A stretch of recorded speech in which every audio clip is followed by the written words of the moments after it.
Hello everyone, मैं Arun Kumar Yadav. Video के इस सीजन हम लोग क्या पढ़ रहे हैं? Real number. Real number Hindi में क्या बोलते हैं? इसको वास्तविक संख्याएं। यह है प्रश्नावली 1.3। जस्ट हम लोग शुरू करने जा रहे हैं। अब तक हम लोग कवर कर चुके हैं प्रश्नावली 1.1 एक एक क्वेश्चन डिटेल में, प्रश्नावली 1.2 एक एक क्वेश्चन डिटेल में, और जितना भी कंसेप्ट है रियल नंबर का, जितना भी कंसेप्ट है, ये सारे कहाँ कवर करते हैं हम लोग? हमेशा कवर करते हैं हम लोग लेक्चर 1 में। तो लेक्चर 1 जाकर देखिए, कंसेप्ट का वीडियो देखिए, फिर आइए इस क्वेश्चन को सोल्व करने के लिए। तो वीडियो अच्छा लगता हो तो लाइक करें, शेयर करें, सब्सक्राइब करें, अपना सपोर्ट दें। आइए क्वेश्चन को शुरू करते हैं। क्वेश्चन क्या बोल रहा है? सिद्ध कीजिए कि √5 एक अपरिमेय संख्या है। तो ये जस्ट थ्योरेटिकल चीज होता है। इससे लगभग 2 नंबर का जो क्वेश्चन है, 2 मार्क्स का क्वेश्चन फिक्स रहता है कि आना ही है। तो इससे 2-3 तरह क्वेश्चन आप बना लीजिए, लैंग्वेज को याद कर लीजिए, इस तरह क्वेश्चन जाकर आप एग्जाम में लिख दीजिए, मार्क्स मिल जाएगा। आइए, तो इसको हम कैसे सोल्व करते हैं? हल मान लेते हैं क्या? माना कि √5 एक परिमेय संख्या है, यानी उल्टा मान रहे हैं। अब परिमेय प्रूफ करना है तो पहले परिमेय मानेंगे, यही तरीका होता है। तो माना कि √5 एक परिमेय संख्या है। तो परिमेय संख्या को हम लोग कैसे लिख सकते हैं? परिमेय संख्या को हम लोग p/q के रूप में लिख देते हैं। तो लिख देंगे क्या? रूट, इसलिए √5 = p/q। क्यों? क्योंकि परिमेय संख्या है। देखिए, जहां p और q क्या होते हैं? P और Q सअभाज्य होते हैं। सअभाज्य, इसको सभाज्य पढ़ते हैं। सअभाज्य हैं। इसका मतलब क्या है? इसका मतलब है P और Q के बीच में कोई भी उभयनिष्ठ फैक्टर नहीं है, यानी P और Q अब नहीं कटे। जैसे मान लीजिए 2/5, तो 2/5 क्या है? सअभाज्य है। जैसे मान लीजिए 3/8, तो क्या है 3/8? सअभाज्य है। 3 और 8 के बीच में क्या है? कोई भी ऐसा संख्या नहीं है जो इस दोनों को काट दे। ठीक है, इसका मतलब यही होता है कि कोई भी ऐसी संख्या नहीं है जो 3 और 8 को दोनों को काट दे, यानी ये इसके आगे सिंप्लीफाई नहीं होगा। आइए देखते हैं। तो p/q लिखें, इसका मतलब हम क्या लिख सकते हैं? इसका मतलब लिख सकते हैं q √5, जस्ट q को हम इस साइड ला दीजिए, इक्वल टू p। अब दोनों साइड स्क्वायर कर देते हैं। क्या कर देते हैं? दोनों साइड स्क्वायर कर देते हैं। या q√5 दोनों साइड स्क्वायर कर दीजिए, इक्वल टू p स्क्वायर हो जाएगा इधर। ये क्या हो जाएगा? q²5 नहीं होगा, इंटू 5, इक्वल टू p²।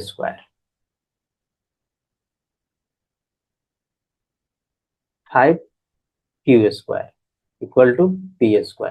इसका मतलब क्या हुआ? इसका मतलब ये हुआ कि 5 जो है p² को भाग देगा। आइए इसको समझते हैं कैसे। मान लेते हैं यहाँ पे 4 का स्क्वायर है, ठीक है। यहाँ 2 का स्क्वायर, 2 का स्क्वायर कितना हो जाएगा? 4। यहाँ पे फिर 4 लिख देंगे, कितना है? 4×4 = 16, बात बराबर है। इसको क्या लिख देंगे? 4 इंटू 2 का स्क्वायर इक्वल टू 4 का स्क्वायर। इसका मतलब 4 क्या होगा? 4 जो है 4 स्क्वायर को भाग देगा। ये देख लेते हैं दे रहा है कि नहीं। 4² बाई 4 कितना आ जाएगा? 4 जाएगा, बराबर कट गया। इसका मतलब क्या हो गया? इसका मतलब ये भी हुआ जो 4 जो है केवल जो संख्या है इसको भी भाग देगा। ठीक है, तो देखिए यहाँ 4 है, यहाँ भी 4 है, तो कटेगा कि नहीं? 4/4 कितना आ जाएगा? 1 मतलब कट जाएगा। इसका मतलब ये हुआ, इसका मतलब ये हुआ, समझाया जस्ट, आपको लिखना नहीं है वो सब। इसका मतलब ये हुआ, इसलिए 5 जो है किसको? p² को विभाजित करेगा।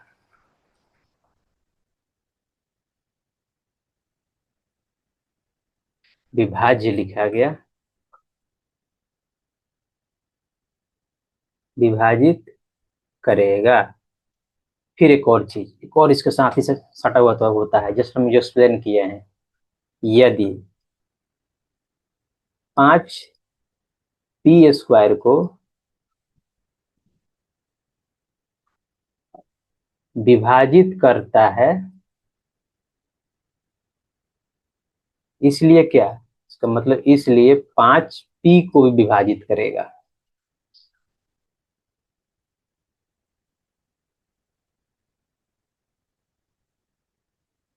ठीक है, इसका मतलब 5p को भी विभाजित करेगा। तो हम क्या लिख सकते हैं, इसलिए हम लिख सकते हैं क्या, p इक्वल टू 5k। इससे कोई दिक्कत नहीं है, क्योंकि 5p को विभाजित कर रहा है। कैसे, आइए इसको समझ लेते हैं, समझाए भी हैं फिर दोबारा समझाए भी हैं। आइए, यहाँ पे क्या है, 25 का स्क्वायर है, ठीक है। तो 25 के स्क्वायर को यदि 5 डिवाइड कर रहा है, इसका मतलब क्या है, जो 5 है 25 को भी डिवाइड करेगा, ठीक है।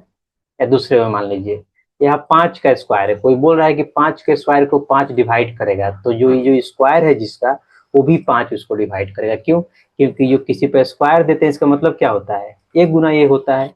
यदि 3 से डिवाइड है, यदि ए स्क्वायर 3 से डिवाइड है, इसका मतलब ए भी 3 से डिवाइड होगा, क्योंकि उसका तो 2 बार गुना करने से संख्या आता है। यही कंसेप्ट का यूज करके क्या कर दिए, ला दिए p इक्वल टू 5k। आइए चलते हैं पीछे,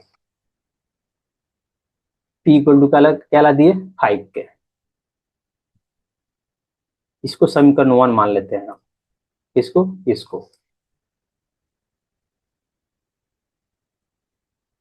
समीकरण 1 से, समीकरण 1 से क्या लिख देंगे, समीकरण 1 है क्या, पहले लिख देते हैं, q√5 equal to p, q√5 equal to p। अब p की जगह पे क्या रख देंगे, 5 के रख देंगे, मान लिए हैं हम इसको, q√5 इक्वल टू 5k।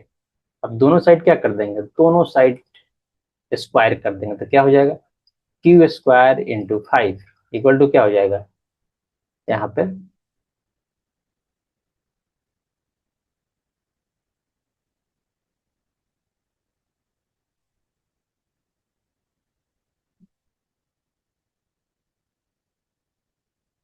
चीज हो जाएगा, है किडिंग।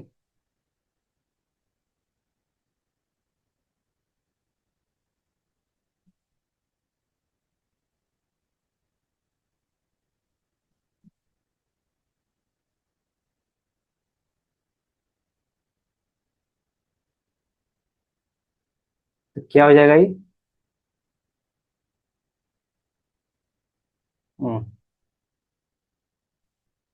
दोनों को दोनों साइड स्क्वायर कर रहे हैं, तो क्या हो जाएगा, q√5 का होल स्क्वायर, अच्छा से लिखते हैं थोड़ा, 5k का होल स्क्वायर, तो क्या हो जाएगा, q का स्क्वायर इंटू 5, यही क्या हो जाएगा, 25 यानी k स्क्वायर। तो यहाँ से क्या आ जाएगा, यहाँ से आ जाएगा 5 से 25 कट जाएगा, 5 मरतब, तो क्या आ गया ये, Q square equal to 5 into K square.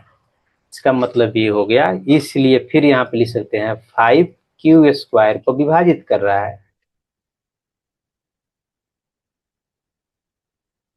विभाजित करता है या कर रहा है, इसलिए फिर इसलिए लिख देंगे क्या, जैसे ही 5 क्यू स्क्वायर का विभाजित करेगा, इसलिए क्या कर देंगे, 5 क्यू को भी विभाजित करेगा। ये तो हम लोग देखे ही, विभाजित करेगा। तो क्या आ गया यहाँ पे, देखिए यहाँ पे आ गया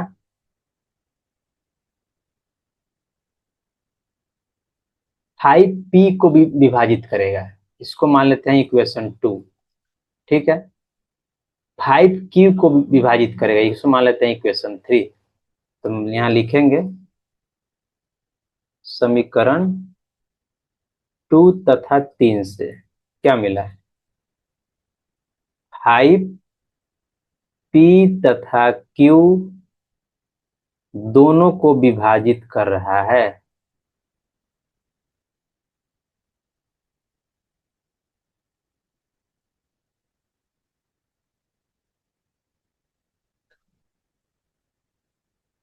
लेकिन हम माने क्या है, लेकिन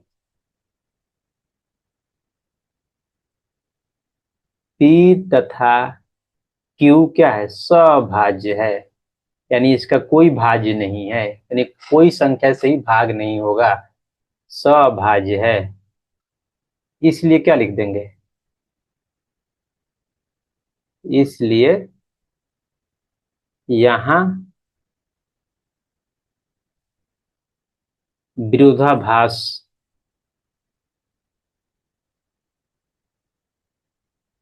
यहाँ विरोधाभास उत्पन्न हो रहा है।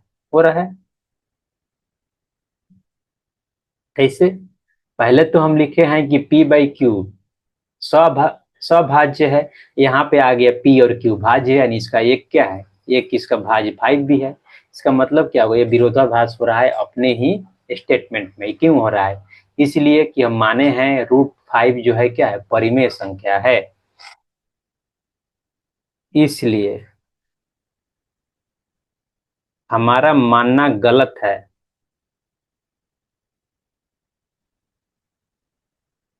कि √5 एक परिमेय संख्या है।